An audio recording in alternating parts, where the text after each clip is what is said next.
also underlines the role of faith in strengthening patriotism, deepening national unity, and mobilizing citizens to selflessly undertake good causes.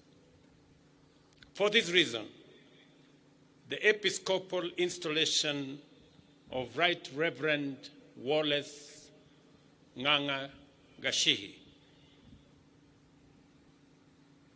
as Bishop of the Catholic Military Ordinariate of Kenya is more than a routine change of stewards. We are here to witness and to celebrate the contribution of moral leadership in reinforcing unity, resilience, and strength for our defense forces. We are here also gathered to affirm our confidence that under Bishop Ng'ang'a, the military ordinariate will continue to provide our soldiers with essential spiritual support. Recognizing the high trust vested on the Kenya Defense Forces to defend the sovereignty and territorial integrity of our nation, and to the significant physical, moral, and personal challenges faced by our men and women in uniform in fulfilling their mission, we cannot deny or underestimate faith as a critical source of strength, pillar of motivation, and a basis for enduring resilience. Our presence at Bishop Ng'ang'a's installation underscores our commitment to support our forces in every way, including the provision of spiritual and pastoral sustenance necessary for their well-being and for their duty. In Kenya, we acknowledge the supremacy of the Almighty God of all creation, and therefore the recognition that protection of the freedom of worship is a fundamental constitutional guarantee. Like other fundamental rights and freedoms, it is freely available to all, including those who serve in our defense forces. Every soldier's right to practice their faith can only enable the KDF to maintain greater levels of discipline, not only because of faith, and not only because faith is an effective organizing principle, but also because we worship and serve God, who brings victory, abundance, and success to our nation. To ensure that our defense forces remain strong in every way, including physically and morally, faith-based support structures like the military ordinariate are critical in nurturing the values and organizational ethos that guide our men and women in uniform. They allow our men and women to be brave, to serve the nation, and with distinction to undertake their responsibilities while staying true to their beliefs. We live in a highly dynamic world where faith and moral values are under constant challenge, from skepticism, moral relativism, religious extremism, and even terrorism. Our institutions, communities, and nation have never required a solid ethical and spiritual foundation as they do today.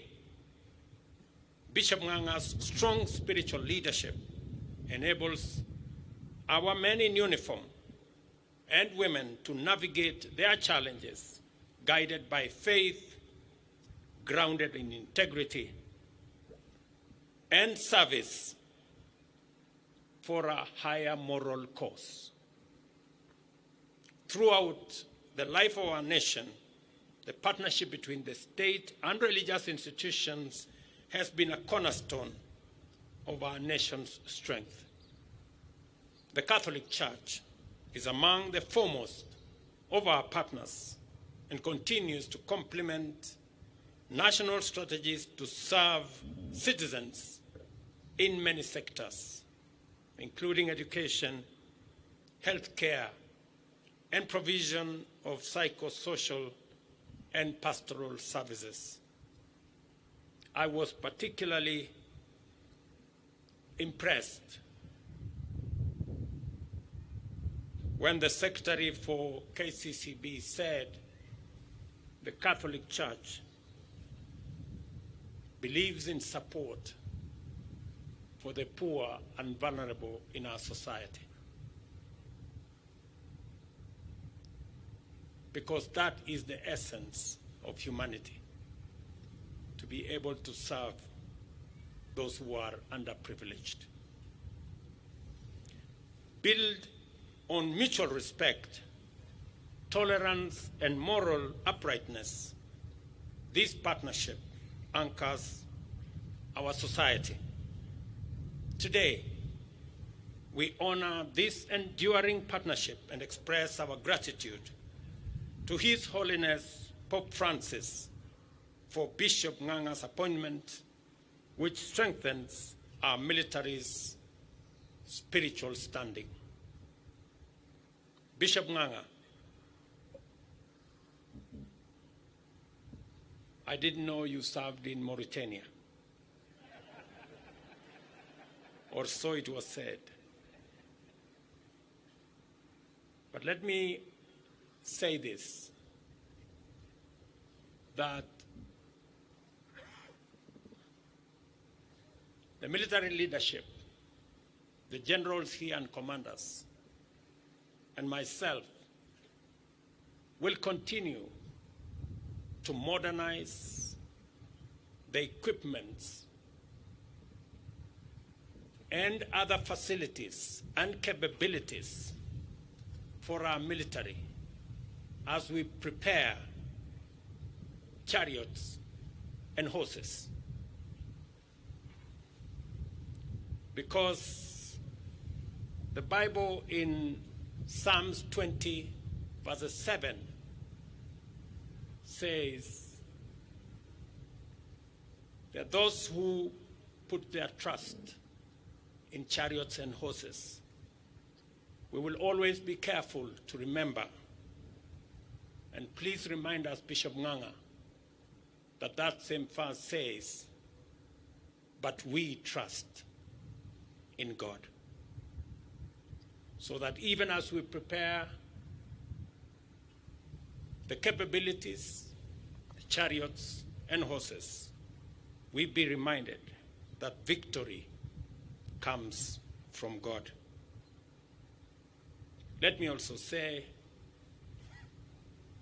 to the military commanders, officers, and servicemen, that it is my prayer that as you undertake the responsibilities of protecting our nation, as you serve humanity in Kenya and elsewhere around this world, a service that you have provided with dedication and professionalism,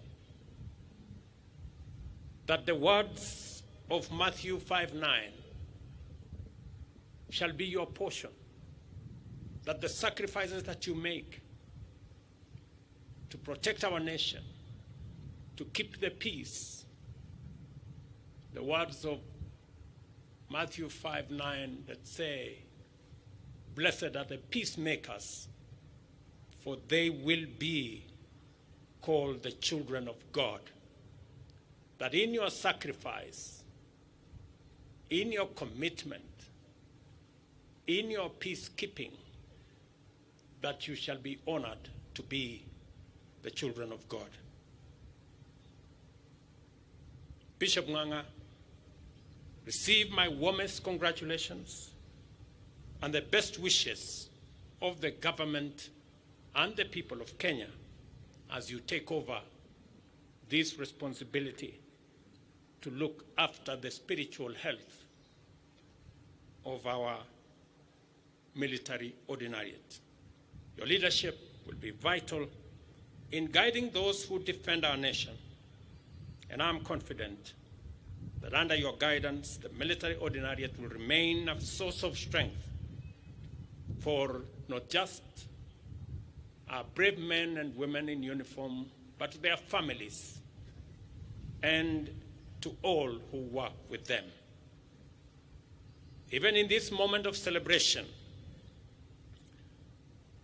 let us take a moment to remember the many heroic men and women whose selflessness, courage, and moral strength inspired them to dedicate their lives and work to the service of our motherland, and especially those who made the ultimate sacrifice in line of duty.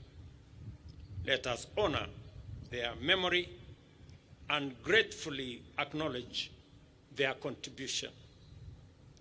May their example serve to inspire us to do more and better in the service of our country.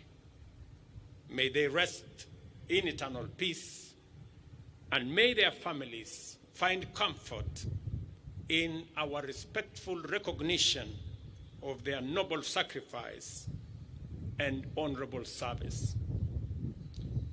May the Almighty God bless our new bishop as he takes over the ordinariate, and may God bless the Kenya Defense Forces and our great Republic of Kenya, a country we so dearly love. Thank you very much. Basi, asante sana Mheshimiwa Rais. Kwa hivi sasa